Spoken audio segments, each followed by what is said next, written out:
நம்ம தமிழ்நாடு பட்ஜெட் இருக்கு பாருங்க. அப்பப்போ வேற பட்ஜெட்ல கொடுப்பாங்க, 110 அறிக்கை கொடுப்பாங்க, இந்த திட்டம் வருது அந்த திட்டம் வருது. திடீர்னு இப்போ ஒரு 3 மாசம் முன்னாடி ஒரு பேப்பர்ல வருது 256 திட்டங்கள் அப்படியே கைவிடப்பட்டன வெறும் அறிக்கையோட. தமிழ்நாட்டுக்கு Chennai to Bangalore, Chennai to Hyderabad train, high speed ட்ரெயினுக்குரிய ப்ராஜெக்ட் இம்ப்ளிமெண்டேஷனுக்குரிய பிலிமினரி ஸ்டார்ட் பண்றாங்க. பட் இன்னைக்கு இன்னைக்கு ரப்பர் எங்க இந்தியாவில் யூஸ் பண்ணாலும் அதுல 100% 98% தமிழ்நாடு கேரளால தான் ப்ரொடியூஸ் ஆகுது. சமீபத்தில் உதயநிதி வழக்குல மிக தெளிவாக உயர்நீதிமன்றம் உதயநிதி பேசியதுதான் வெறுப்பு பேச்சு, அதை எடுத்துட்டு நீங்க பாஜகவுடைய ஐடி விங் தலைவர் பேர்ல வழக்கு போட்டிருக்கீங்க.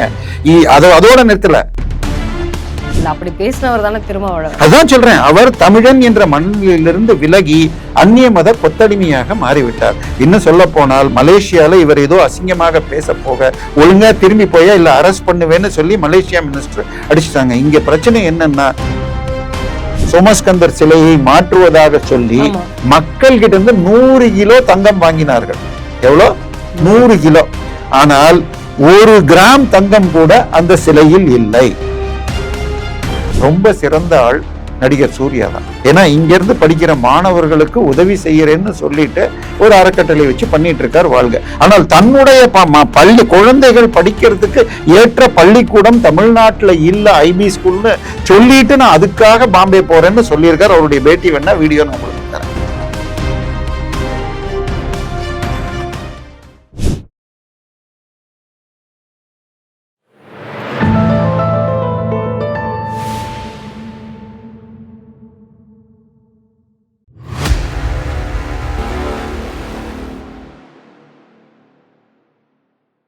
தாமரை டிவி நேயர்களுக்கு அன்பான வணக்கம். இன்று நமது நேர்காணலில் சிறப்பு விருந்தினர் அரசியல் விமர்சகர் தேவப்பிரியா அவர்கள் நம்முடன் இருக்கிறார். சார் வணக்கம். வணக்கம் சார். இன்னைக்கு தைப்பூச திருநாளில் ஒரு சூப்பரான ஒரு விஷயத்தை இன்னைக்கு நாங்க வெளியே கொண்டு வர இருக்கிறோம் அப்படின்னு சொல்லிட்டு ஒரு அழகான ஒரு வார்த்தையால இன்னைக்கு நிதியமைச்சர் நிர்மலா சீதாராமன் அவர்கள் இன்னைக்கு பட்ஜெட் தாக்கல் செய்திருக்கிறாங்க. இதுல முக்கியமாக தமிழ்நாட்டிற்கு என்ன மாதிரியான சலுகைகள் இருக்கு, தேர்தல் வர இருக்கு, நிறைய சலுகைகளை வாரி வழங்கி இருக்குது மத்திய அரசு அப்படிங்கிற மாதிரியான ஒரு செய்தியும் இருக்கு. இதுல என்ன மாதிரியான செய்திகள் அப்படிங்கறத சொல்லுங்க. பட்ஜெட்னா வெறும் வரவு செலவு கணக்கு தான், இதுல வேற எதுவும் கிடையாது. பட் முன்னாடி எல்லாம் எப்படின்னா ஜிஎஸ்டி வர்றதுக்கு முன்னாடி சில பொருட்களுக்கு வரியை குத்தி வரி குறைச்செல்லாம் பண்ணுவாங்க. இப்ப அது எல்லாமே ஜிஎஸ்டில வந்துச்சு, கவுன்சில் தான் பண்ண முடியும். பட் இதுல ஒரு டைரக்ஷன் கொடுப்பாங்க. அடுத்த 5 ஆண்டுகள்ல முக்கியமா எப்படி இந்தியா போகிறது. அதுல ஒண்ணு திட்ட செலவுகள், அதாவது நமக்கு ரோடு பாலங்கள், இது போன வருடம் 11.6 கோடி இருந்ததை இப்ப 9% இன்க்ரீஸ் பண்ணி 12.2 கொண்டு போயிருக்காங்க. ஸோ அப்படின்னு சொன்னால் மேலும் மேலும் ரோட்ஸ் வரும், ரயில்வேஸ் வரும், ஏர்போர்ட் வரும். ஒன்றும் இல்லை, நீங்க ரோடு போட்டா தமிழ்நாட்டுக்கு ரோடு வரலன்னே வச்சுக்கோங்க. அப்கோர்ஸ் தமிழ்நாட்டுக்கு Chennai to Bangalore, Chennai to Hyderabad train, high speed ட்ரெயினுக்குரிய ப்ராஜெக்ட் இம்ப்ளிமெண்டேஷனுக்குரிய பிலிமினரி ஸ்டார்ட் பண்றாங்க. பட் இன்னைக்கு இன்னைக்கு ரப்பர் எங்க இந்தியாவில் யூஸ் பண்ணாலும் அதுல 100% 98% தமிழ்நாடு கேரளால தான் ப்ரொடியூஸ் ஆகுது. ஸோ அப்ப எங்க ரப்பர் எந்த கம்பெனி டயர் நீங்க வாங்கினாலும் இந்த 2 ஸ்டேட்ல தான் போயிருக்க முடியும். ஸோ அதே மாதிரி கார் எடுத்துக்கிட்டீங்கன்னா ஹுண்டாய் கார் ஒரு வருஷத்துக்கு 8 லட்சம் கார் விற்குது. அதுல 1 லட்சம் தான் தமிழ்நாட்டில் விற்குது. எங்க ரோடு போட்டாலும் 7 லட்சம் கார் அங்க போகுது. ஸோ அதனால நமக்கு ஜிஎஸ்டியும் வருது. ஸோ இதுல பல டைரக்ஷன்ஸ் கொடுத்துருக்காங்க. அதுக்கப்புறம் நம்ம தொல்லியலுக்கு மிக அதிகமாக ஆதரவு தருகிறோம் என்ற ரீதியில் இந்தியா ஃபுல்லா 15 இடத்துல தொல்லியலுக்கு அதிக நிதி ஒதுக்கி அதுல ஆதிச்சநல்லூர்ல மியூசியம் போன்றவற்றிற்கும் கொடுத்துருக்காங்க. ஸோ அதே முக்கியமான விஷயங்கள், மத்திய அரசு கட்டமைப்பு இப்ப ஜாஸ்தி பண்ணணும், அதுதான் நமக்கு முக்கியம். ஏன்னா இன்னைக்கு இந்தியா மிக வேகமாக வளர்கிறது அப்படின்னு சொன்னால் மற்ற நாட்டுக்குள்ள கட்டமைப்பு நமக்கு வேணும். அதுலயும் டிஃபென்ஸ்ல எல்லாம் எடுத்துக்கிட்டீங்கன்னு சொன்னால் முன்னாடி என்னன்னா நம்ம ஒரு பீரங்கியை தள்ளிட்டு போனோம், இன்னொருத்தன் பீரங்கியை தள்ளிட்டு வருவான். இன்னைக்கு ஆளே இந்த பக்கம் போகாம முழுக்க ஏர்ஃபோர்ஸை வச்சுக்கிட்டு ட்ரோன்ஸை வச்சு பண்ணோம். அதுல ட்ரோன் வந்தப்போ மற்ற இஸ்ரேல்ல அயர்ன் டோம்னு வச்சிருக்கிறோம். என்னை தாண்டி எந்த ஏவுகணை ட்ரோன் வந்தாலும் ஆட்டோமேட்டிக்கா அடிச்சிடும், நம்மளே பண்ண வேண்டாம்னா. ஆனால் அங்கிருந்து வந்தப்ப அவனால முடியல. வேற இந்தியா வச்சிருக்கிற சிஸ்டத்துல நம்ம 3 விதமான கைனெட்டிக், நான் கைனெட்டிக் என்று வச்சதுல நம்ம சக்சஸை காட்டிட்டோம். உலகம் ஃபுல்லா இப்ப இந்திய பொருட்களை நோக்கி திரும்புது. அதுல செமிகண்டக்டர் உற்பத்தியில இந்த பட்ஜெட்ல அதற்கு தனியாக ஒரு திருப்பி அலோகேஷன் கொடுத்து பண்ணியிருக்காங்க. ஸோ இதையெல்லாம் நோக்கி நம்ம இந்தியா மிக அற்புதமாக அடுத்த டைரக்ஷன். இதையெல்லாம் தாண்டி இப்படி எல்லாம் இவ்வளவு ஸ்கீம் போட்டாங்களே, பணம் இருக்குதா? ஏன்னா நம்ம தமிழ்நாடு பட்ஜெட் இருக்கு பாருங்க. அப்பப்போ வேற பட்ஜெட்ல கொடுப்பாங்க, 110 அறிக்கை கொடுப்பாங்க, இந்த திட்டம் வருது அந்த திட்டம் வருது. திடீர்னு இப்போ ஒரு 3 மாசம் முன்னாடி ஒரு பேப்பர்ல வருது, 256 திட்டங்கள் அப்படியே கைவிடப்பட்டன வெறும் அறிக்கையோட. ஆனா இவங்க கடந்த 11 வருடமாக தொடர்ந்து 10 லட்சத்துக்கும் கோடிகளுக்கும் மேலே ப்ராஜெக்ட்ஸை போட்டிருக்காங்க. இந்த வருஷமும் அதிகப்படுத்திறாங்க. இப்படி கடன் வாங்குறதுனால நம்மளுடைய பற்றாக்குறை அதிகரிக்குதான்னா, போன வருஷம் 4.5 டார்கெட்டை வச்சு அச்சீவ் பண்ணியிருக்காங்க. அடுத்த வருஷம் 4.4 பற்றாக்குறையில் நிறுத்துவேன்னு சொல்லியிருக்காங்க. ஸோ இது திட்டங்களை குறைக்கவில்லை, புது திட்டங்கள் வருகிறது. அதே சமயத்துல கடன் அதிகமாக வாங்காமல் கட்டுப்பாட்டில் வைக்கிறாங்க. ஸோ இதுல போற்றப்பட வேண்டிய விஷயம். பெண்களுக்கு எல்லா டிஸ்ட்ரிக்ட்லயும் ஹாஸ்டல்ஸ் வைக்கிறாங்க. ஏன்னா வீடுகள்ல போய் தங்குறாங்க, தங்க வேண்டி இருக்கும்னு சொல்லிட்டு ஷீ என்ற திட்டத்தில் போட்டு பெண்களுக்கு எல்லா டிஸ்ட்ரிக்ட்லயும், முக்கியமான இந்தியா ஃபுல்லா எல்லா டிஸ்ட்ரிக்ட்லயும் ஹாஸ்டலுக்கு இந்த ஷீமார்ட் திட்டம் அப்படிங்கறது வந்து தோழி விடுதிகள் அப்படிங்கிற மாதிரியா? அவங்க காப்பி அடிச்சு அது தமிழ்ல போடுறாங்கம்மா, அவ்வளவுதான். அதாவது மக்களுக்கு பிடிக்க அதுவுமே காப்பி அடிச்ச திட்டம் தான். எல்லாமே மத்திய ஷீமார்ட்ங்கிறது இன்னைக்கு தான் சொல்லிருக்காங்க, தோழி விடுதிங்கிறது ஏற்கனவே இருக்கு. யாரை பார்த்து காப்பி அடிச்சு? இல்ல இதுக்கு முன்னாடி மத்திய அரசு திட்டத்துல தான் இவங்க வேற ஒரு பேரை வச்சாங்க. ஒண்ணு புரிஞ்சுக்கங்க, இன்னைக்கு தமிழ்நாடு பண்ணுதுன்னா அதுக்கு 3 வருஷம் முன்னாடியே அங்க திட்டம் போட்டுருவாங்க. அங்க இருந்து வரதுதான் இங்க எடுத்துப்பாங்க. இப்ப மத்திய அரசு கிட்டத்தட்ட 10 வருடமாக உங்களுக்கு ஆரோக்கிய ரக்ஷான்னு சொல்லிட்டு அங்கங்க மெடிக்கல் ஷாப் இருக்கு. என்னுடைய மனைவிக்கு சுகர் உண்டு, என்னுடைய மாமனாருக்கு பிரஷர் உண்டு. ஒரு மாதத்துக்கு முன்னாடி 3000 ரூபாய்க்கு வாங்கின இடத்துல இப்ப 400 ரூபாய்க்கு நான் மருந்துல முடிக்கிறேன். அதே திட்டத்தை இவங்க காப்பி அடிச்சு முதல்வர் மருந்தகம்னு போட்டாங்க. இப்ப 100 கடை ஆரம்பிச்சாங்க, 80 கடையை முடியாச்சு, மிச்ச கடையெல்லாம் தோசமா வித்துட்டு இருக்காங்க. இதுதான் தமிழ்நாட்டுடைய நிலைமை. சோ அதனால இங்க காப்பி அடிக்க வேண்டிய அவசியம் இல்லை. அப்படி அடிச்சால் நல்ல திட்டங்களாக இருந்தா எடுத்துட்டு போனாலும் தவறு கிடையாது, அதுல பெரிய விஷயம் கிடையாது. ஆனால் பிரச்சனை என்னன்னா, இவங்க அனௌன்ஸ் பண்ணுவாங்க, ஏதாவது ஒரு இதை ஒழுங்கா முடிச்சிருக்காங்களான்னு என்ன கேட்க சொல்லுங்க. 256 திட்டம்னு மேல இருந்துச்சு. உள்ள படிச்சு பாத்தீங்கன்னா 256 திட்டம் முழுமையா கைவிடப்பட்டது. மிச்சத்துக்கு இவ்வளவு அலோகேட்டே பண்ணல, இன்னும் ஜாஸ்தி தான் லிஸ்ட் போகுது. ஸோ தமிழ்நாட்டை பொறுத்த வரைக்கும் இந்த ஆட்சி நம்பர் 1 கடன் வாங்குறதுல, அதுக்கு அடுத்தது போதை மருந்து டாஸ்மாக் வைக்கிறத தாண்டி புதுசா ஏதாவது ஒரு ப்ராஜெக்ட் போட்டான்னு நீங்க எங்களுக்கு சொல்லுங்க. இந்த ஆட்சி இதுவரை இல்லாதபடி வித்தியாசமாக இல்லை, ஏற்கனவே இருந்தது. ஏன்னா மதிய உணவுன்னு இருந்தது, சத்து உணவுன்னு மாத்தினார். ஆனா இவங்க ஏதாவது பண்ணாங்கன்னா காலை உணவுன்னு சொன்னாங்க. அந்த காலை உணவும் போன ஆட்சியிலேயே கொண்டு வரப்பட்டது தான். அதனால இன்னும் சொல்ல போனால் இன்னைக்கு இப்ப காலையில பேப்பர்ல எடுத்து பார்த்தா நமது ஆசிரியர்கள் எவ்வளவு தோல்வி அடைந்துள்ளார்கள்னு தெரியுது. தமிழ் வளர்க்கறதுல எந்த அளவுக்கு இருக்காங்கிறது புரியுது. அதுதான் பிரச்சனை. கண்டிப்பா. ஏன்னா இப்போ நீங்க சொல்வது போல 3 லட்சம் பேர் டெட் எக்ஸாம் எழுதுனது தமிழகத்தில் மட்டும் 2 லட்சத்திற்கும் மேலாக ஃபெயில் ஆயிருக்காங்க. இடைநிலை ஆசிரியர்களும் 50% ஃபெயில் ஆயிருக்காங்க. அப்படிங்கும் பொழுது இது எந்த ஒரு நிலைப்பாட்டை காட்டுது? கல்வியில் சிறந்த தமிழ்நாடு அப்படின்னு சொல்லக்கூடிய தமிழ்நாடு கீழ் நோக்கி போயிட்டு இருக்கு கல்வியில் அப்படின்னு. ஏமா கவலைப்படுறீங்க? நாங்க தான் கல்வியில் சிறந்த தமிழ்நாடு ஆக்கிறதுக்கு இன்ஃப்ளூயன்சர்ஸா வச்சு வீடியோ போட்டா முன்னேறி போச்சுன்னு சொல்லிடலாம்ல. அது போதாதா எங்களுக்கு? ஏமா 8ஆம் கிளாஸ் படிக்கிற பசங்க 2ஆம் கிளாஸ் புக்கை படிக்க முடியறதுல அப்படிங்கிறதுல இந்த தமிழ்நாடு கடைசியில டாப்ல இருந்து 2வது இடத்துல இருக்கு. சரியா? இதுதான் நிலைமை. திருப்பி நல்ல கல்லூரிகள், உயர்நிலை கல்லூரிகள் பிரைவேட்ல ரொம்ப நல்லா இருக்கு. அது பாரதிதாசனாக இருக்கட்டும், பிஎஸ்ஜியாக இருக்கட்டும், லிபாவாக இருக்கட்டும், இது விஐடி, இது சிஎம்சின்னு இருக்கு. ஆனா ஏதாவது ஒரு கவர்மெண்ட் காலேஜ் நல்ல காலேஜ்னு உங்களால சொல்ல முடியுமா? இன்னும் சொல்ல போனால் இவங்க யூனிவர்சிட்டிக்கு பணம் கொடுக்கலாமா? மெட்ராஸ் யூனிவர்சிட்டிக்கு இவங்க கொடுக்க வேண்டிய பணத்தை கொடுக்காமல் குறைஞ்சபட்சம் 40% கொடுக்கலன்னு சொன்னால் அது பிரைவேட் என்று எடுத்துக்கொள்ளப்படும். ஐடி டிபார்ட்மெண்ட் நோட்டீஸ் அடிச்சு அக்கௌண்ட் எல்லாம் ஃப்ரீஸ் பண்ணி வச்சாங்க. அதுக்கப்புறம் சென்னை பல்கலைக்கழகத்துல மாத்திரம் 330 கோடி இருந்த ரிசர்வ் ஃபண்ட் 1985 இருந்து சேர்த்து வச்சிருந்த அந்த கார்பஸ் ஃபண்டை 160 கோடி அழிச்சிருக்காங்க. இதுதான் இவங்க பண்ணியிருக்காங்க. பள்ளிக்கூடங்கள் 300க்கும் மேற்பட்ட பள்ளிக்கூடங்கள் மூடப்பட்டு இருக்கின்றன. சோ இப்ப தனியார் பள்ளிகள் அதை இருக்கட்டுமா, 38,000 அரசு பள்ளி இருக்குமா, அரசு மற்றும் அரசு உதவி, அதுல எவ்வளவு பேர் படிக்கிறாங்க? 62 லட்சம் பேர். தனியார் பள்ளி இருக்கிறது 12,000, அதுலயே 66, அதுல இதுல 62, அதுல 68.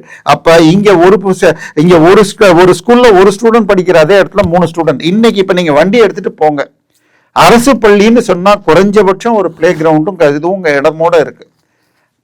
தனியார் பள்ளியில புதிதாக வந்ததுல எத்தனை இடத்துல பிளே கிரவுண்ட் ஃபெசிலிட்டிஸ் இருக்கு. ஆனால் அரசு பள்ளியில சேர்க்கறதுக்கு நமது மக்களுக்கு ஒரு தயக்கம் வந்து விட்டது. ஸோ இதுக்கு காரணம் குவாலிட்டி சஃபர் ஆயிருக்கு. அதை இம்ப்ரூவ் பண்றதுக்கு ஏதாவது பண்ணியிருக்கீங்களா? இதை தாண்டி நீங்க சொன்ன இந்த எக்ஸாமை கொண்டு வந்தது யாருன்னு சொன்னால் இந்த மன்மோகன் சிங் ஆட்சியில் திமுக கூட்டுல இருந்தப்பதான் கட்டாய கல்வி உரிமை திட்டம்னு கொண்டு வந்ததுல தான் இந்த டெட் பாஸ் பண்ணணும்னு இருக்கு. இப்போ இந்த எக்ஸாம வருஷத்துக்கு 2 தடவை நடத்தி இருக்கணும். 2010 இருந்து இன்னைக்கு வரைக்கும் நடத்திருந்தா 26 முறை நடத்தி இருக்கணும். தமிழ்நாட்டில் 6 முறை தான் நடத்தி இருக்காங்க. இப்பயும் சிலபஸ் ரொம்ப குறைச்சு இதுல இவ்வளவு கஷ்டப்பட்டு பாஸ் பண்ணிருக்காங்க. இதுலயும் உச்சநீதிமன்ற தீர்ப்பு வந்தப்புறம் போய் இப்ப நம்ம முதலமைச்சர் போய் மதவாத அரசியல் பண்ணிட்டு இருக்காரு. அதுல போய் என்ன சொல்றாரு, மைனாரிட்டி பள்ளிகளுக்கு நான் எக்ஸாம்ஷன் கேட்பேங்கிறார். ஏங்க அதுல படிக்கிற பையன் வந்து டீச்சர் தெரியலன்னா பரவாயில்லையா? சரி, டீச்சர் தகுதியோடு இருந்தால்தான் நீங்க நல்லா இருக்க முடியும். ஸோ இது அரசு பள்ளியில் இருக்கிற டீச்சர் பாஸ் பண்ணணும், அரசு உதவி அதுக்கும் நீங்க தான் சம்பளம் கொடுக்குறீங்க, என்னோட வரி பணம் தான் போகுது. ஆனா அங்க இருக்கிறவங்க பாஸ் பண்ண வேணாம், ஏன்னா மதவாதிகள் நடத்துறாங்க. இப்ப அப்படின்னா என்ன அர்த்தம்? இன்னும் சொல்ல போனால், நான் இதை பேச ஆரம்பிச்சா எங்கேயோ போயிடும். மைனாரிட்டி பள்ளிகள் எப்படி நடக்கிறது, அதில் எவ்வளவு ஊழல்கள், எவ்வளவு விஷயங்கள் நடக்குதுன்னு போயிட்டே இருக்கும். கல்வியின் தரம், நல்ல உயர்கல்விகள், நல்ல மருத்துவக் கல்லூரிகள் பிரைவேட்ல இருக்கு. நீங்க என்ன பண்ணிருக்கீங்க? இன்னும் சொல்ல போனால் டபுள் இன்ஜின் சர்க்கார்னு ஒரு வார்த்தையை சொன்ன உடனே டப்பா இன்ஜின். அந்த போன ஆட்சியின் போது மோடி அவர்கள் 11 அரசு மருத்துவக் கல்லூரியை தமிழ்நாட்டுக்கு கொடுத்தாங்க. இந்த 5 வருஷத்துல என்ன கொண்டு வந்தீங்க? ஸோ மத்திய அரசோடு இணக்கமாக போய் இன்னைக்கும் தமிழ்நாட்டில் 6 டிஸ்ட்ரிக்ட்ல மெடிக்கல் காலேஜ் இல்லை. நீங்க போய் கேட்டிருந்தா வாங்கியிருக்கலாம். நீங்க இணக்கமா போகாம, அவங்க கேட்ட டேட்டாவை கொடுக்காம, நீங்க உங்க திட்டமே தப்பா இருந்ததுனால ஏற்கனவே ஆரம்பிச்ச கோயம்புத்தூர் மதுரை இந்த மெட்ரோ ரயில் திட்டத்துக்கே ஒப்புதல் வரல. நீங்க கொடுக்கறத ஒழுங்கா கொடுங்க சார்.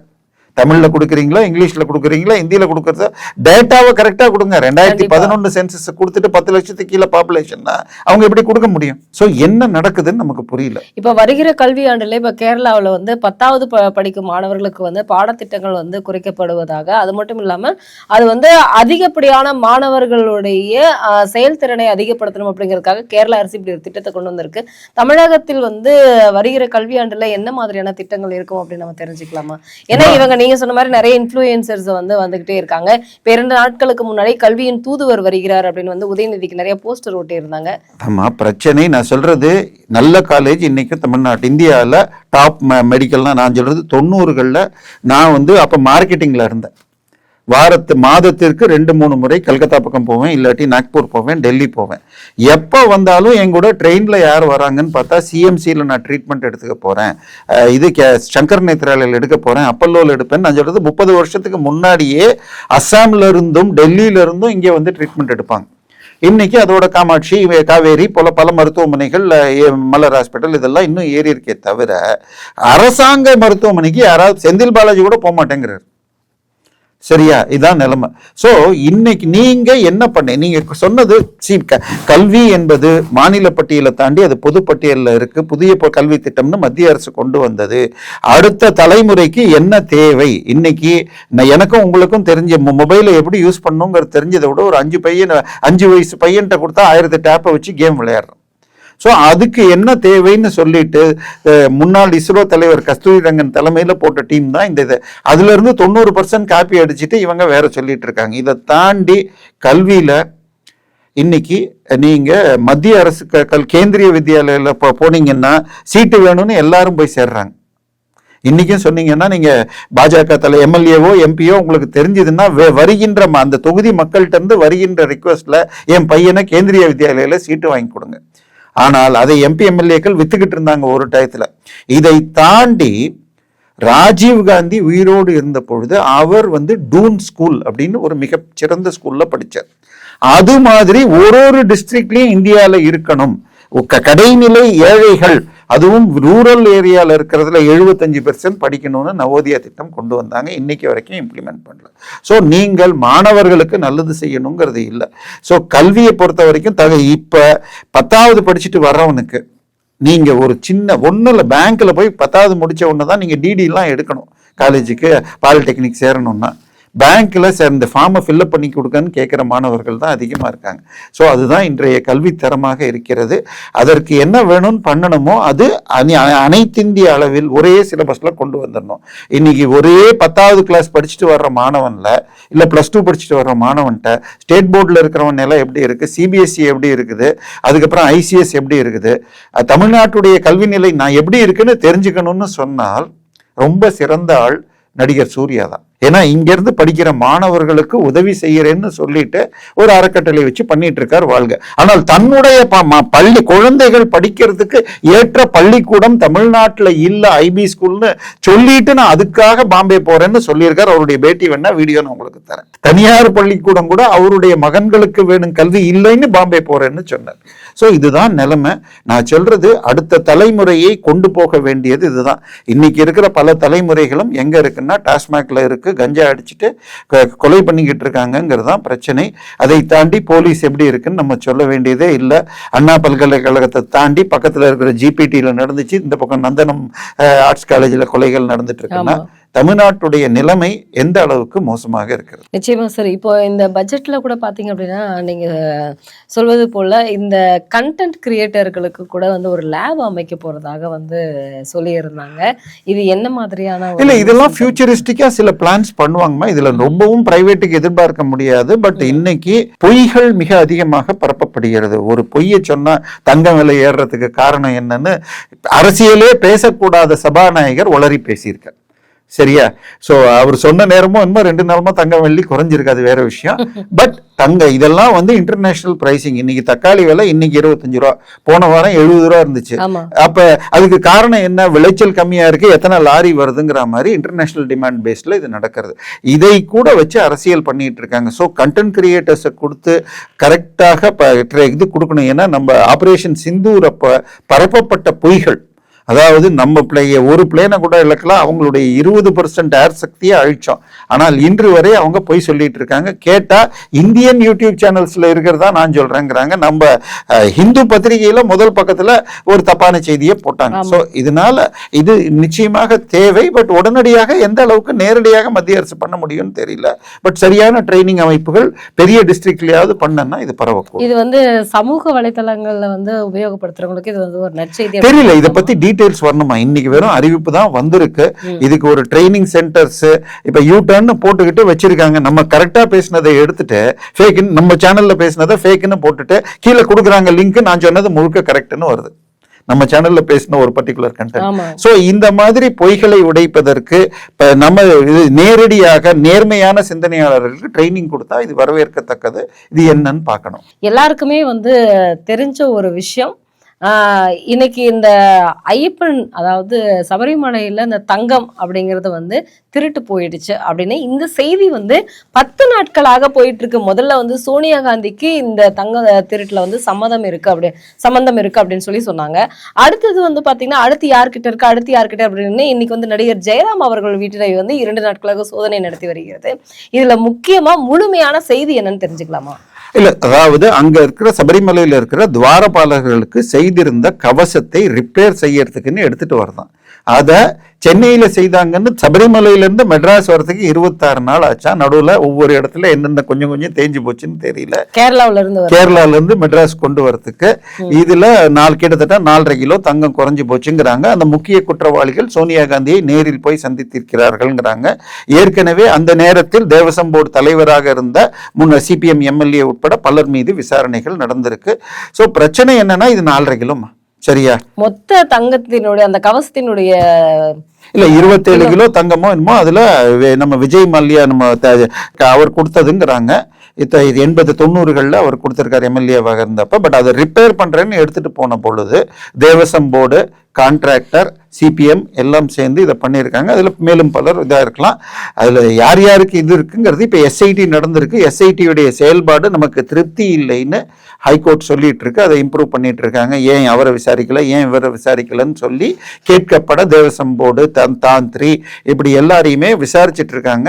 அதில் அந்த குறிப்பிட்ட ஒரு நபர் சோனியா காந்தியை 2-3 முறை சந்தித்திருக்கான்னு வந்துருக்கு. இப்போ இது ஒன்று தானம்மா விஷயம். நம்ம ஊரில் எடுத்துக்கங்கம்மா, இப்போ நம்ம சேனல்ல கூட வந்து பேசுவார் பிரகாஷம் சுவாமின்னு. அவர் போய் பூந்தமல்லியில இருக்கிற கோயிலுக்கு 100% அவருடைய பணத்தில் ஒரு வெள்ளி கவசம் கொடுத்தார். கொடுத்துட்டு ஒரு வருஷம் கழிச்சுட்டு திருப்பி வந்து அதை போடுங்கன்னா அப்படி ஒண்ணு கணக்கிலேயே சேர்க்கலன்றாங்க. சரியா? இதை அவர் ரெக்கார்ட்ல சொல்லியிருக்காரு. நம்ம எப்படி கும்பகோணத்துல ஒரு வைத்தீஸ்வரன் கோயில் இருக்கோ அதே மாதிரி பூந்தமல்லியில ஒரு வைத்தீஸ்வரன் கோயில் இருக்கிறது. அவருடைய மாமனார் வீடு அங்க பக்கத்துல இருக்குன்னு சொல்லிட்டு அங்க இருந்தப்ப அதுக்கு கொடுத்தேன் அப்படின்னு சொல்லிட்டு அதை ஆர்டிஐல போட்டாலும் அது கணக்கிலேயே ஏத்தல. இது 2004-05 வாக்குலன்றாங்க. 2007 வாக்குல இது நம்ம திருப்பதிக்கும் அண்ணன் என்று சொல்லப்படுபவர் உப்பிலியப்பன் கோவில்னு கும்பகோணம் பக்கத்துல இருக்கு. அதுவும் அந்த மூலவர் பேரும் வெங்கடாஜலபதி. அந்த கோயில்ல ஏற்கனவே சேர்ந்திருந்த ஒரு 7 கிலோ தங்கத்தை எடுத்து உருக்கிட்டு மேலும் பக்தர்கள் டொனேட் பண்ண 49 கிலோக்கு மூலவருக்கும் 13 கிலோக்கு அம்பாளுக்கும் இது தங்க கவசம் செஞ்சாங்க. அதுல பெரிய ஊழல் இருந்தது. இது முடிஞ்ச இது தவிர வைடூரிய நகைகள்லாம் இதோ இருக்குன்னு இது ஒரு வழக்கு நடந்து சிபிசிஐடியில 2010 இருந்து இது தொடர்கிறது. இப்பொழுது அந்த வழக்கை நீர்த்து போகும் வேலையை தற்போதைய இந்து அறநிலைத்துறை அமைச்சர் செய்வதாக ஒரு செய்தி. பட் இதை தாண்டி அம்பாளுக்கும் மூலவருக்கும் செஞ்சாச்சு. இந்த அளவுக்கு செஞ்சதுக்கு அப்புறம் கொடிமரம் எனும் துவஜஸ்தம்பத்துக்கும் ஒரு தங்க கவசம் போடணும்னு என்னுடைய நண்பர் ஒரு பத்திரிகையாளர், மூத்த பத்திரிகையாளர்கிட்ட அன்று இருந்த அந்த அதிகாரி கேட்க அவர் 4.25 கிலோ வாங்கி கொடுத்திருக்காரு. அவர் அதை வச்சு செஞ்சு போட்டதுக்கு பிறகு ஒரு இதுவும் போட்டிருக்காங்க. இது கொடிமர உபயம் திருசக்தி சுந்தரராமன் அப்படின்னு போட்டிருக்காங்க. இப்பொழுது அந்த இதுவும் எடுக்கப்பட்டிருக்கிறது. தங்க கவசம் இருந்த இடத்தில் இப்பொழுது இதுல பிராஸ்ல மாத்திட்டாங்க. போய் கேட்டா அது உள்ள வச்சிருக்கோங்கிறாங்க, இல்லங்கிறாங்க. நீங்க தான் கொடுத்தீங்களா? அவர் கடிதம் மூலமா கேட்டா நீங்க தான் கொடுத்தீங்களான்னு கேட்கறாங்களாம். சோ இது மாதிரி எத்தனை. அதே மாதிரி நம்ம ஏகாம்பரேஸ் கோயில் சோமஸ்கந்தர் சிலையை மாற்றுவதாக சொல்லி மக்கள் கிட்ட இருந்து 100 கிலோ தங்கம் வாங்கினார்கள். எவ்வளோ? 100 கிலோ. ஆனால் 1 கிராம் தங்கம் கூட அந்த சிலையில் இல்லை.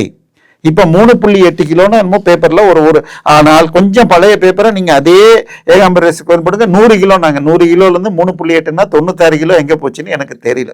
சோ ஒரு கோயில் இப்ப என்ன 2 நாள் முன்னாடி நம்ம முதலமைச்சர் என்ன பேசினாரு, 4038 கோயிலோ ஒரு 87 கோயிலோ என்னமோ கும்பாபிஷேகம் நடந்திருக்கிறது. சார் இப்போ 47,000 கோயில் உங்ககிட்ட இருக்குது. 12 வருஷத்துக்கு ஒரு தடவை பண்ணணும்னு நீங்க சொல்றீங்க. அப்ப 48/12 போட்டீங்கன்னா வருஷத்துக்கு 3500 கோயிலுக்கு பண்ணிருக்கணும். அப்ப 5 வருஷத்துல 4070 கோயில்னா அப்ப நீங்க 10 எவ்வளவு பர்சன்டேஜ் வாங்கிருக்கீங்க? 20% கூட பண்ணல. அதை தாண்டி எவ்வளவு ரூபா நீங்க கொடுத்தீங்க அந்த கும்பாபிஷேகத்துக்கு தமிழக அரசு? ஏன்னா இன்னொன்னு பார்க்கணும், இவங்க என்னென்ன செலவு பண்றாங்க. அதாவது சாட்டை அடி சவுக்கடி அப்படின்னு சொன்னா கோயில் காசுல கல்யாண மண்டபம் கட்டாத, கோயில் காசுல இது கமர்ஷியல் பில்டிங் கட்டாத அப்படின்லாம் சொன்னா இப்ப என்ன கமர்ஷியல் பில்டிங்னு பேர் வச்சா அதை உடனே பக்தர்கள் விடுதின்னு பேரை மாத்துறது. இப்படி கொடுத்ததுக்கு முந்தானேத்திக்கு இது கொடுத்திருக்காங்க. அதுக்கு பேர் என்ன? அரசாணை ரத்து செஞ்சிருந்தாங்க. ரத்து செய்யட்டுமா? பட் இவங்க கூச்சமே படாம பண்ணிட்டு இருக்காங்க. இந்த ஆட்சி வந்த முதல் வருடத்துல என்ன பண்ணாங்கன்னா, நம்ம இது பச்சையப்பாஸ் காலேஜ் பக்கத்துல இருக்கிற இது ஒரு பள்ளிக்கூடம் இருந்தது, ஏகாம்பரேஸ்வர் கோயிலுக்கு சொந்தமான இடம்.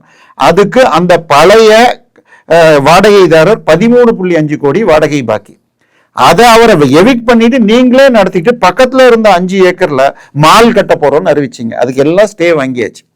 இப்ப கிறிஸ்தவ பள்ளிக்கூடங்கள் இருக்கிறது, அவை எல்லாமே அரசு உதவி பெறும் பள்ளிகள். இடம் அவங்களது, பில்டிங் ஏதோ டொனேஷன்ல கட்டுறாங்க, ஆனா சம்பளம் கொடுக்கறது கவர்மெண்ட். ஆனால் கோயில் கணக்குனா கோயில் காசுல இருந்து ஏன் எடுக்கிறீங்க? அப்படி கோயில் காசுல எடுத்தா அந்த மாணவர்களுக்கு அந்த கடவுளை பற்றி போதிக்கணும்னு சட்டம் இருக்கு. ஏன்னா கோயில் காசு அந்த பர்பஸ். இன்னைக்கு வரைக்கும் அதெல்லாம் பண்றீங்களா? இன்னைக்கு வர்ற பையனுக்கு எத்தனை பேருக்கு 4 திருக்குறளை சேர்த்து சொல்ல முடியும்? நேற்றுக்கு திருமாவளவன் ஒருத்தர் பேசியிருக்காரு, என்னெல்லாம் பேசியிருக்காரு. நம்ம பேசுற ராஜராஜனுடைய பெயரு அது தமிழ் பெயரே இல்ல. ஸ்டாலின்ங்கிறது என்ன மொழிமா? உதயநிதி அவரே ஒத்துக்கிட்டாரு. ஸ்டாலின்ங்கிறது தமிழ் பெயர் இல்லன்னு முதல்வரே ஒத்துக்கிட்டாரு. இல்ல அதுவாக யாரோ ஒரு பேர் இன்ஃபுளுன்ஸுங்களாம். உதயநிதிங்கிறது என்ன மொழி? உதயமும் சமஸ்கிருதம், நிதியும் சமஸ்கிருதம். ஜெயலலிதால ஜெயமும் சமஸ்கிருதம், லலிதமும் சமஸ்கிருதம். ராமதாஸ் என்பதில் ராமமும் சமஸ்கிருதம், தாஸ் என்பதும் சமஸ்கிருதம். உதய சூரியன் ஏமா வச்சிருக்கீங்க? எழும் ஞாயிறுன்னு வைங்களேன். இப்ப பாவாணர்னு ஒருத்தருக்கு இருக்கு, நீங்க அவர் தேவனைய பாவாணர்னு ஒரு புகழ்பெற்ற தமிழ் அறிஞர் இருக்கு. அவருக்கு முன்னாடி பேர் டைட்டில் பாத்தீங்கன்னா எழு ஞாயிறுன்னு பேரு. அப்ப நீங்க எழும் ஞாயிறுன்னு இப்ப உதயமும் சூரியன் ரெண்டுமே சம்ஸ்கிருத வார்த்தை தான். திராவிடம் என்றாலும் சம்ஸ்கிருத வார்த்தை தான். இவ்வளவுலாம் வேண்டாமா? அகர முதல எழுத்தெல்லாம் ஆதி பகவன் முதற்றே உலகு. இதுல ஆதி பகவன் உலகு இந்த மூணுமே சம்ஸ்கிருத வார்த்தைன்னு இலங்கையை சேர்ந்த இது பல்கலைக்கழக நூல் சொல்லுது. சோ அவருக்கு சமஸ்கிருதம் பிரச்சனை இல்லைம்மா. இன்னைக்கு தமிழ் எழுத்து வச்சிருக்கீங்களா? இது தெரியுமா? தெரியும்ல? எவ்வளவு எழுத்துமா? இல்ல 12 எழுத்து இருக்குல்ல. இதுல தமிழ்ல மாத்திரம்தான் குறிலுக்கு எகரமும் ஏகாரமும் உண்டு. எழுத்துங்கிறதுல குறில் எழுத்து போடுறீங்க, ஏன்னு சொன்னா நெடில் போடுறீங்க. சமஸ்கிருதத்துக்கோ ஹிந்திக்கோ அல்லது பிராகிருதத்துக்கோ பாலி மொழிக்கோ குறில் எழுத்து கிடையாது, குறில் எகரமும் கிடையாது, குறில் ஒகரமும் கிடையாது. தமிழ்ல வீரமாமுனிவர் வரும் வரை எகரத்துக்கு தனி எழுத்து கிடையாது. ஏனால் சமஸ்கிருதத்துக்கு உருவாக்கப்பட்ட பிராமி எழுத்தை எடுத்துக்கொண்டு நாம எழுதுனதுனால நெடிலை எழுதி மேல புள்ளி வச்சா குறில் என்று படிக்கணுங்கிறதா இது சொல்கிற தொல்காப்பியம் சொல்கிற விதி. அதனால தமிழும் சமஸ்கிருதமும் இளைய மூத்த சகோதரிகள் இல்ல உடன் பிறந்த சகோதரிகள். கொடுத்து வாங்கல். தமிழ்ல கிட்டத்தட்ட 140 வார்த்தை சமஸ்கிருத வார்த்தையா இருக்கும். சமஸ்கிருதத்துல 133 வார்த்தை தமிழ் வார்த்தைகள். இன்னும் சொல்லனா போனால் சொற்றொடர்கள் இதுல எல்லாம் பிற்கால சமஸ்கிருதத்துல தமிழ்ல இருந்து நிறைய கடன் வாங்கியிருக்கு அப்படின்னு சொல்லிட்டு ஜார்ஜ் ஹார்ட் சொல்வார். இவை சரிங்க. உங்க பக்கத்துல இருக்கிற ஆளூர் சாணிவாசா அவர் பேர், அது என்ன மொழி? அவரு அது என்ன மொழி? அவங்க எல்லாம் ஜவஹர் இல்லா, இதெல்லாம் என்ன மொழி? இப்ப வன்னி அரசுடைய மனைவி பேர் அமிமா செலிமா மனோகரியா இருக்குது, அதெல்லாம் என்ன மொழி? இன்னொன்னு, தமிழ்ல பெயர் வைக்கக்கூடியவன் யாருன்னு பார்த்தால் வெறும் இந்து நம்பிக்கை உடையவன் தான். இப்ப நீங்க உங்களுக்கு தமிழ் பற்று. இன்னொன்னு, இந்திய தேசியம், இந்தியர்கள் அனைவரும் ஒண்ணுங்கிறத நான் சொல்லல. சங்க இலக்கியத்துல 6ஆம் பாட்டு சொல்லுது, வடக்கில் பனிபொழியும் இமயமலை, தெற்கில் குமரிமுனை, கிழக்கிலும் மேற்கிலும் 2 கடல்ங்கிறது. இப்ப தமிழ் மொழியை ஏன் குறுக்குறீங்க? இதுதான் தமிழ்நாடுன்னு சொல்லி அதை காட்டுது. கரிகாலன் போய் இது இமயத்தில் புலிக்கொடியை நாட்டினான் படிக்கிறோம். இது கண்ணகிக்காக இமயத்திலிருந்து கல் எடுத்துட்டு வந்தாங்கிறோம். இன்னைக்கு நீங்க பக்கத்துல இருக்கிற திருக்கழுக்குன்றத்துக்கு போனீங்கன்னு சொன்னீங்கன்னா தன்னுடைய முன்னோருக்கு திதி கொடுக்கறதுக்காக இங்க வராங்க, ராமேஸ்வரத்துக்கு வராங்க, நம்ம கங்கைக்கு போறோம். இந்த ஒற்றுமை இருக்கிறது. இதையெல்லாம் யார் பண்றாங்க? தமிழனாக மனதில் இருக்கவன் தான் பண்றான். இதே நான் வேற மதத்துக்கு போயிட்டா வேற ஏதோ போயிடுது. சோ இதையெல்லாம் விட்டுட்டு அந்நிய மத கைகூலிகளாக தமிழனாக இருப்பவன். இன்னொன்னு படிச்சிருக்காராம், அவரு PhD எல்லாம் வாங்கியிருக்காரு. கற்றதனால் ஆய பயனின் கொள் வாளறிவன் நற்றால் தொழால். நீ கல்வி கற்றதன் பயன் என்பது அனைத்து அறிவுமான அந்த இறைவனின் திருவடிகளை பற்றி தொழுவதற்கு இல்லாவிட்டால் வேறு எதற்குங்கிறார். ஆச்சா, பொறியில் குணமில்லவே என் குணத்தான் தாளை வணங்கா தெளு. கோளில் பொறியில் பயமில்லவே. பொறினா 5 பொறிகள், கண் காது மூக்கு வாய். பயமில்லவே என்றால் பயனில்லை. எப்படி? நீ அந்த இறைவனின் திருவடிகளை வணங்காவிட்டால் உன் கண் காது மூக்கு வாய் இதெல்லாம் பயனில்லாத. இப்ப பொம்மைக்கு கூட அதெல்லாம் இருக்குது அப்படிங்கிறார். இதையெல்லாம் தாண்டி திருவள்ளுவர் என்ன சொல்லியிருக்காருன்னா, இப்ப நம்ம என்ன சொல்லுவோம்? 4 பேர் நல்லா சொல்றபடி இருக்கணும்னு சொல்றோம். இந்த 4 பேருங்கிறத உலகத்தார்மோ. உலகத்தார் உண்டு என்பதை இல்லை என்பவன் வையத்துள் அழகையா வைக்கப்படும். உலகத்தார்ங்கிறது உலகு என்பது உயர்ந்தோர் மேன அப்படிங்கிறது தொல்காப்பியர் சொல்கிறது. அதாவது நீதி நூல்கள் சொல்வதின்படி வாழ்பவர்கள். இருக்கு என்று சொல்வதை இல்லை என்று ஒருவன் சொன்னால் அவன் வாழும் போதே பேய் என வைக்கப்படுவார்கள். இந்த கேள்வி எல்லாமே தொல் திருமாவளவன் ஸ்டாலினை பார்த்து கேட்பாருன்னு டிடிவி சொன்னாரு. இவர் சம்பந்தம் இல்லாமல் நானும் இருக்கிறேன் தேர்தலுக்கு இடையில் அப்படிங்கிற மாதிரி காட்டி இல்லமா. அவங்க எல்லாம் 1.5 மணி நேரம் 2 மணி நேரம் பேசுவாங்க, முட்டுச்சந்தில உட்கார்ந்துக்கிட்டு தன்னுடைய ஆட்களை வச்சுக்கிட்டு. இன்னைக்கு யூடியூப்ல வெளியில வர்றதுனால அதுல எவ்வளவு அறிவார்ந்த விஷயம் இருக்கும். அவருக்கு எவ்வளவு அறிவுன்னு சொன்னால் தினத்தந்தி சேனல்ல போய் பெட்ரோலுக்கு GST உண்டு அப்படின்னு அவர் வளர்னதெல்லாம் நம்ம பார்த்திருக்கோம். சோ பிரச்சனை என்னன்னா, அதே அதிமுகவையும் கட்டு விரியன் கண்ணாடி விரியன்னு பேசியிருப்பாரு, நக்கி பிழைப்பன எல்லாம் பாரு. இது அவர் பேசினது. இன்னொன்னு, காந்தி தீவிரவாதி. யாரெல்லாம் கர்மா மறுபிறப்பை நம்புகிறார்களோ அவர்கள் எல்லாம் ஹிந்து தீவிரவாதி அப்படின்னு இருக்காரு. அப்ப திருவள்ளுவர் தான் மிகப்பெரிய தீவிரவாதியா இருக்கணும். அதனால பிரச்சனை என்னன்னா, நீ எப்பொழுது தமிழன் என்ற அந்த கடவுள் வணக்கம் என்ற அந்த மனநிலையில் போயிட்டு அந்நிய மதத்துக்கு போயிட்டேன்னு வச்சுங்க, உங்களுக்கு எவனுக்காவது இது கூம்பு மாதிரி இருக்கும், இது மாதிரி இருக்கும், கோபுரத்தை வரப்ப அசிங்கமா இருக்கும்னு சொன்னான்னா அவனுடைய மனநிலை நீ தமிழனே இல்லாம போயிட்டான்னு அர்த்தம். இல்ல அப்படி பேசினவர் தானே திருமாவளவன். அதான் சொல்றேன், அவர் தமிழன் என்ற மனநிலையிலிருந்து விலகி அந்நிய மத கொத்தடிமையாக மாறிவிட்டார். இன்னும் சொல்ல போனால் மலேசியால இவர் ஏதோ அசிங்கமாக பேச போக ஒழுங்கா திரும்பி போயா இல்ல அரெஸ்ட் பண்ணுவேன்னு சொல்லி மலேசியா மினிஸ்டர் அடிச்சுட்டாங்க. இங்க பிரச்சனை என்னன்னா இந்த வெறுப்பு வழக்குகளுக்கு எப்படி வழக்கு போடுறதுங்கிறத இதை பண்ண மாட்டாங்க. சமீபத்தில் உதயநிதி வழக்குல மிக தெளிவாக உயர்நீதிமன்றம் உதயநிதி பேசியதுதான் வெறுப்பு பேச்சு, அதை எடுத்துட்டு நீங்க பாஜகவுடைய ஐடி விங் தலைவர் பேர்ல வழக்கு போட்டிருக்கீங்க. அதோட நிறுத்தல. ஏன்னா இந்த உதயநிதி அந்த வேறொரு வழக்குல கொடுத்த அபிடவிட்ல என்ன சொல்லிட்டாருன்னா, நாங்கெல்லாம் ஈவேரா வழி வந்தவர்கள், மக்களால் தேர்ந்தெடுக்கப்பட்டவர்கள், அதனால இப்படி பேசுவோம்னாரு. அதை இந்த இதுல கோட் பண்ணி நீங்கள் உங்களுடைய பரம்பரையிலேயே தமிழருடைய மெய்யியலை, சனாதன தர்மம்னா தமிழர் மெய்யியல், அதை வெறுப்பதாக பேசிக்கொண்டீர்கள், இது வெறுப்பு பேச்சு அப்படின்னு சொல்லியிருக்காங்க. இப்ப அவர் பேர்ல ஏமா இது வரைக்கும் எஃப்ஐஆர் போடல? இப்ப திருமாவளவன் பேர்ல இதுக்கு கண்டிப்பா எஃப்ஐஆர் போடணும். ராஜராஜன்கிறது அவருடைய பேர் இல்லை, அவருடைய பேர் அருள்மொழிவர்மன்கிறது தான் பேரு, அது முழுக்க முழுக்க தமிழ் பேர் தான். இன்னொன்னு கல்வெட்டுல இருக்கிறதுல இப்ப தமிழ்நாட்டில் இருக்கிற எல்லா கல்வெட்டுலையும் அவர்களுடைய புகழ் சொல்லும் போர்ஷன் மெய்கீர்த்திகள் சமஸ்கிருதத்துல இருக்கும், கீழே இருக்கிறது ஃபுல்லா தமிழ்ல இருக்கும். இன்னைக்கு தமிழ்ல சரி, இவங்க என்னமா தமிழை வளர்த்திருக்காங்க? திமுக தமிழ்ல என்ன வளர்த்திருக்காங்க? அந்த கேள்விதான் டிடிவி கேட்டாரு.